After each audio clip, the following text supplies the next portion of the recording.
کہ آپ نے کبھی سوچا کہ درود ابراہیمی کے آخر میں ہمیشہ دو الفاظ آتے ہیں، حمید اور مجید؟ یہ دونوں صفات آخر ہر بار کیوں دہراتی جاتی ہیں؟ ان میں ایسا کیا راز ہے کہ نبی صلی اللہ علیہ وسلم نے خود یہی الفاظ سکھائے؟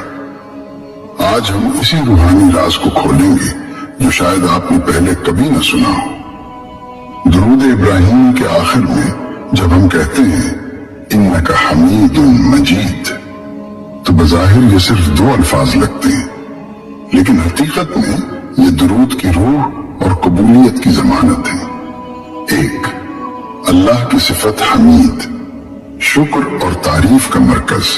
حمید کا مطلب ہے وہ ذات جو اپنی تعریف آپ ہے، جس کی ہر نعمت کا شکر ممکن ہی نہیں، جو ہر حال میں تعریف کے لائق ہے۔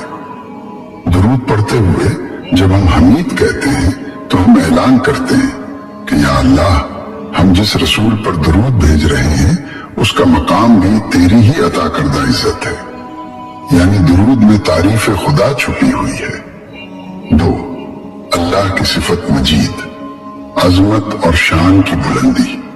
مجید کا مطلب ہے وہ جو بڑائی والا ہے، جس کی شان بے حد ہے، جو عزت بھی دے اور اسے بلند بھی کر دے۔ درود کے اس حصے میں ہم اللہ کی عظمت کا اعتراف کرتے ہیں کہ یا رب، ہم جس نبی پر رحمت مانگ رہے ہیں ان کی عزت بھی تیری شان کے مطابق ہی ہو، یعنی یہ صفت نبی صلی اللہ علیہ وسلم کی عظمت کی بلندی کی دعا ہے۔